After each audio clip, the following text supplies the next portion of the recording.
배수연 연합인포맥스 뉴욕 특파원 연결해서 현지 분위기 들어보도록 하겠습니다. 특파원님 안녕하십니까? 안녕하세요. 네, 안녕하세요. 네, 지금 미국이 SBB 수습 중인 가운데 있는 것 같은데요. 지금 SBB 파산으로 인한 충격, 비교적 소강 상태로 접어든 것 같습니다. 제2, 제3의 은행이 무너진다라거나 뱅크런이 발생하고 있는 그런 상황은 아닌 것 같은데요. 지금 급격한 장단기 금리 차로 인한 이 자금의 미스매칭, 이게 SBB나 시그니처은행만의 문제는 아닌 것 같은데 여기에 대해서는 어떻게 보고 계십니까? 네, 우선 이번 사태가 리먼 브러더스 사태에 비견될 정도는 아니다라고 말씀드릴 수 있을 것 같고요. 그동안 미국 금융 당국이 상당한 준비를 해온 부분이 있다라고 보시면 될 것 같습니다. 그래서 이번에도 이게 사실상 구제 금융이냐 아니냐 시비 소지는 있지만 여하튼 베일아웃은 배제를 하고 베일인이라는 그런 원칙을 재확인했다는 차원에서 차근차근 보면 될 것 같은데요. 제가 이 코너를 통해서 여러 번 말씀드렸던 것 같습니다. 지금 뉴욕 금융시장에서 스마트 머니를 중심으로 해서 영래포에 상당히 유동성이 쏠리고 있다. 그래서 시중 자금 시장, 머니마켓에서 지금 클렉이 올 수 있다고 여러 차례 말씀드린 것 같습니다. 그래서 투자자들도 역레포를 중심으로 시중 유동성을 면밀하게 좀 팔로우를 해보시라고 지금 권고를 해드렸던 기억이 나는데요. 역레포는 연준이 미국 국채를 담보로 해서 시중 금융기관으로부터 돈을 빌리는 경우를 일컫습니다. 연준이 돈을 빌리는 거니까 역레포를 실시한 만큼 시중 유동성이 흡수되는 효과인데요. 이 역레포가 최근 들어서 올해 들어서 엄청나게 늘었습니다. 역레포의 금리가 얼마인 줄 아십니까? 기준금리보다 소폭 높은 4.55%에 지금 뉴욕 연은에서 지금 역레포를 실시하는데요. 지금 한도가 2조 달러가 넘습니다. 그래서 매일 한도를 꽉꽉 채우면서 연 4.55%의 시중 유동성이 2조 달러씩 매일 흡수되고 있습니다. 그러니까 그만큼 시중에서 유동성이 구축되는 형태고요. 이 자금 시장에서 은행이 예컨대 지준이 좀 모자라거나 하면 이 미스매치를 조달을 하고 했던 그런 시장인데요. 여기에서 탈락한 SBB가 지금 사실상 뱅크런이 일어났다고 보시면 될 것 같습니다. 지금 역레포가 얼마나 무시무시한 수준인지를 양측 긴축하고 오버랩해서 보시면 좀 더 이해가 되실 텐데요. 연준은 지난해 9월부터 미국채 600억 달러, 주택저당증권 350억 달러, 모두 950억 달러에 이르는 그런 양적 긴축을 진행하고 있습니다. 그만큼 해당하는 규모만큼 유동성이 또 구축되고 있다는 의미인데요. 이게 올해 말까지 양적 긴축이 순서대로 진행이 된다면, 당초 계획대로 진행이 된다면 시장에서 구축되는 양적 긴축의 규모가 1조 1천억 달러에 이릅니다. 그만큼 미국채에 대한 수요가 줄어든다는 의미일 수 있습니다. 그래서 이 부분에 있어서 스마트머니가 먼저 대기성 자금, MMF 자금을 중심으로 해서 압도적으로 역레포 시장에 몰렸었고 결국은 SBB, 실리콘밸리 뱅크 같은 경우에는 미스매치로 뱅크런이 일어나서 자금 폐쇄가 되고 가계은행으로 넘어가는 그런 패턴을 보이는 것 같습니다. 아울러서 지금 보면 이 실리콘밸리 뱅크는 좀 어이없는 포트폴리오 전략을 펼쳤는데요.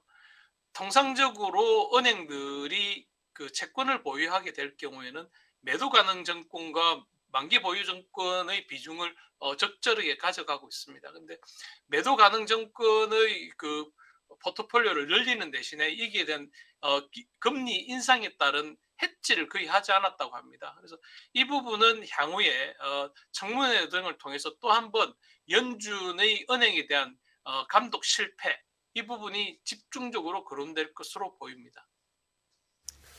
근데 어쨌든 뭐 연준도 그렇고 옐런 재무장관도 그렇고 바이든 대통령까지 다 나서가지고 주말에 아주 신속하게 위기 대응을 해서 이게 이제 그 뱅크런이 확산되는 뭐 이런 것들은 잘 막았는데, 근데 뭐 이게 여러 가지 평가들이 나오고 있는 것 같아요. 여기에 대해서 지금 어떤 평가들이 나오고 있는 거죠?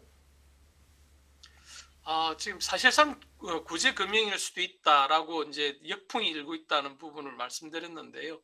예금 보호 한도를 넘어선 부분까지도 예치금 모두를 보호해주겠다라고 하면서 뱅크런이 일단 일단락이 됐습니다. 그래서 이 부분이 사실상 모럴 해저들을 부추긴 것 아니냐라고 지금 지적이 이어지고 있고요. 이런 폭풍은 계속적으로 이어질 수 있습니다. 지금 예금 보호 한도를 넘어서는 부분까지 연준이 나서서 보호를 해줄 경우에는 원칙을 좀 어기는 것 아니냐. 그동안 그 글로벌 금융위기를 거치면서 베일인이라는 개념이 이제 자리 잡게 됐습니다. 앞서서 뭐 여러분들도 얘기를 걱정을 많이 했었는데 크레딧 스위스가 왜 저렇게 지금 아주 많이 흔들리고 있냐면, 유럽은 지금 베일인 규정을 그 유럽 연합 최고법원인 유럽 사법재판소에서 확실하게 결정을 했었습니다. 당시에 블랙시트가 한창일 때 베일인 규정이 어떤 규정이냐면, 대형 은행이나 금융기관을 구제할 때는 민간 투자자들에게도 손실을 먼저 부담을 시키겠다는 규정입니다. 그래서 이 규정을 생각했을 때 주주라든지 채권자라든지 먼저 책임을 져야 하기 때문에 이 베일인 규정 때문에 크레딧 스위스는 유럽계 은행인 크레딧 스위스는 더 큰 타격을 받고 있는 것 같고요. 그만큼 헤어컷을 당할 수밖에 없는 그런 상황입니다. 그런 상황 속에서 미국이 베일은 조약을 그 규정을 먼저 강화를 했습니다. FDIC에 있었던 그 의장이 글로벌 금융위기 때 그 FDIC 의장이 주창을 해서 도입을 했었는데요. 이 베일인 규정을 사실상 우회하면서 베일아웃을 한 것 아니냐, 이런 후폭풍이 일면서 일부 비판이 있지만 불가피했다는 지적도 있습니다. 만약 그렇게 하지 않았다면 뱅크런이 다른 은행으로 전이가 됐을 테고, 그러면 자칫 시스템 리스크로 확산될 수 있었기 때문에 불가피한 조치였다. 그래서 지금 당장은 미국 금융시장에서 불안감은 아주 빠른 속도로 해소되고 있고, 그 불안감이 진정된 게 미국채 수익률의 안정적인 흐름, 그리고 주가 반등으로 이어지고 있습니다. 네, 이게 사실 실리콘밸리 은행 때문에 많이 묻히긴 했는데 저번 주, 이번 주 사실 고용 보고서라든지 물가가 굉장히 중요한 한 주인데 어제 이제 소비자 물가가 발표가 됐습니다. 어떤 수치가 나왔는지 그리고 월가의 평가는 어떤지 소개해 주시죠. 네, 소비자 물가 지수의 그런 상승세는 좀 둔화됐다라고 이제 풀이하고 있는 것 같습니다. 대부분은 시장 예측치에 부합을 했었고요. 가장 좀 주목해서 볼 필요가 있다고 저도 여러 차례 말씀드렸던 부분이 임금 상승률인데요. 임금 상승률이 2월 주간 평균 실질 임금 상승률이 전년 대비로 1.9% 하락했습니다. 이 부분이 상당히 시장에 좀 안도감을 주는 수치인 것 같고요. 그리고 제가 좀 경험칙으로 말씀드렸던 게 미국의 가솔린 가격 판매의 그 동향을 좀 지켜보시면 참고가 되실 것 같다고 말씀드렸는데, 한때 인플레이션이 정점에 올라갔을 때는 가솔린 가격이 갤런당 5달러에 육박을 했었습니다. 근데 최근 들어서는 이게 2.99달러, 뉴욕, 뉴저지 일대가 비교적 그래도 기름 가격이 싼 편은 아닌데요. 2.99달러로 이자를 볼 수 있을 정도로 많이 안정이 되고 있습니다. 아울러서 제가 체감하고 있는 물가는 상당히 많이 좀 상승세가 둔화된 것 같습니다. 한국인들을 중심으로 상당히 인기 있는 미국 고기 부위 가운데 하나가 셔크레이븐, 한국에서는 아마 갈비살 정도로 아실 텐데요. 그런 고기가 예전에 인플레이션이 정점일 때는 한 팩에 한 $70, $80까지 갔던 게 지금은 $40 수준으로 좀 낮춰졌습니다. 그래서 이런 생활 물가 부분은 상당히 많이 낮춰져 있는데 여전히 렌트를 중심으로 해서 일반 가게가 느끼는 그런 물가 상승세는 여전한 것 같고요. 그래서 생활 물가 중심으로는 많이 이 상승세가 둔화되고 있다. 이런 부분이 체감되고 있습니다. 네, 일단 3월 50bp 인상 이거는 뭐 좀 물 건너갔다 이렇게 다들 보고 있는 것 같아요. 그리고 이제 25bp냐 동결이냐 또 일각에서는 금리 인하다 이렇게 주장하는 데도 나오고 있고. 근데 지금 뭐 미국의 SVB 은행 문제도 있지만 또 유럽의 CS 사태도 지금 또 불거지고 있고, 이렇게 사태가 금융시장이 이렇게 편안한 상황은 아닌 것 같아요. 그래서 요번에 금리를 요번 이제 다음 주인가요? FOMC에서 이제 금리 결정을 해야 될 텐데 그 어떻게 될 것 같은지 전망하고, 그다음에 이게 본질적으로 금리의 경로를 바꿀 거냐 하는 부분하고 지금 두 가지 질문이 있을 수 있을 것 같아요. 한번 좀 자세하게 설명을 좀 해주시죠. 네, 먼저 말씀드리면 금리의 경로 자체를 급격하게 바꿀 것 같지는 않습니다. 항상 뭐 저희들이 코너를 통해서 파월에 대해서 아주 부정적인 평가를 많이 하고 있지만 파월이 사실상 보면 시장하고 소통하는 능력뿐만 아니라 앞을 내다보는 능력이 좀 부족하지 않나 하는 그런 생각이 듭니다. 지금 파월 같은 경우에는 엘리자베스 워런이라고 파월의 천적인 미국 민주당 출신 상원의원이 있습니다.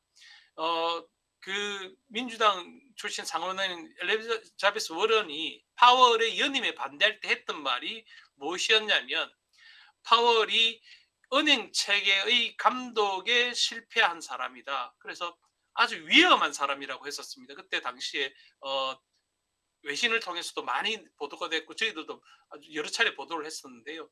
중앙은행 총재에게 위험한 사람이라고 평가하는 건 아주 치명적인 평가였습니다. 그래서 당시에 엘리자베스 워런이 레얼 브레이너드를 총재 후보로 연준 그 의장 후보로 추천을 했던 배경도 바로 그런 부분이었거든요. 근데 마지막에 브레이너드 부의장이 너무 비둘기파적이라는 그런 평가 때문에 낙마하고 파월이 연임이 됐었는데요. 당시 평가가 지금 보면 맞지 않나 하는 그런 분석도 이어지고 있습니다. 지금 소비자 그러니까 금리 경로를 말하다 이렇게 말씀드린 이유가 뭐냐면 제롬 파월이 이런 평가를 의식했으라도 지금 당장의 금리 인하로 돌아서는 스탑앤고 형태로 돌아서기에는 너무 부담스러울 것 같다. 그래서 지금 이번에 한 25bp 정도를 올리고 당분간 지켜보는 그런 스탑앤홀드 정책으로는 갈 수 있을 것 같다라고 하는 게 대체적인 시각인 것 같습니다. 월가의 전문가들도 이번 달에는 25bp 인상 확률을 좀 높게 보고 있습니다. 그저께는 90%까지 봤는데 지금은 한 80% 수준까지 보고 있고요. 동결 가능성도 한 20% 정도로 반영을 하고 있습니다. 다만 인하라든지 50bp 인하 가능성은 거의 0%로 보고 있고요. 최저금리 수준에 대한 그런 이견은 앞으로도 좀 이어질 텐데 당분간은 이번 달에는 25bp 정도로 올리고 지켜보는 그런 전략을 펼칠 것 같습니다. 네, 지금 실리콘밸리 은행도 그렇고 이제 퍼스트 리퍼블릭 주가 이쪽도 그렇고 지금 실리콘밸리 은행이 이렇게 된 데에는 사실 이 실리콘밸리 자체 경기가 굉장히 좋지 않은 거 아니냐. 거기다 이 그쪽 지역의 은행까지 문제가 터진 걸 보면 이제 벤처 생태계 자체가 무너지고 있는 것이 아니냐라는 우려, 분석들이 있는데요. 여기에 대해서는 어떻게 생각하고 계십니까? 저는 오히려 좀 반대로 여쭤보고 싶은 게 벤처 캐피탈이라는 그런 자금의 성격의 본질에 대해서 좀 봐야 되지 않나. 우리가 그 팬데믹이라는 인류사에 남을 만큼 엄청난 그 큰 사건을 겪어왔는데 과연 제대로 된 기업이 하나라도 도산한 게 있냐 하고 반문해 보고 싶습니다. 사실상 그동안 은행들, 중앙은행이 무작위로 보니까 무차별적으로 살포했던 유동성을 바탕으로 파티를 벌여왔던 그런 그 실물 경제들이 많은데요. 실력이 없는 그런 좀비 같은 기업도 여전히 지금 살아가고 있지 않습니까? 그래서 지금 기업들이 제대로 도산된 부분이 거의 없습니다. 왜 최근에 이런 불안이 빠른 속도로 또 해소됐는지 일부 전문가들은 지난 팬데믹 때 초저금리로 회사채를 엄청나게 많이 조달을 해놨습니다. 그러니까 폴론 엔젤들을 중심으로 해서 회사채의 조달 기간을 상당히 장기로 돌려놨고요. 조달 금리 수준도 엄청나게 낮춰져 있습니다. 그래서 최근에 하이힐드 본드의 그런 상승세가 약간은 가팔라졌지만 이런 불안 속에도 나름대로 안정적인 그런 흐름을 보이는 건 그만큼 미리 조달해 놓은 자금이 많다. 이런 부분을 볼 필요가 있을 것 같고요. 실리콘밸리 은행의 그런 자금 운용 자체가 좀 비정상적이고 기형적이었던 부분이 있었던 만큼 그에 따른 그런 실리콘밸리 중심의 그런 벤처 은행들의 자금이 좀 구축될 수는 있지만 금방 앞서 말씀드린 것처럼 예금자 보호의 한도를 넘어서서 사실상 구제금융을 한다고 말씀드렸지 않습니까? 그래서 당장에 수익 구조가 좀 있는 벤처 기업들은 큰 타격을 입지 않을 것 같고요.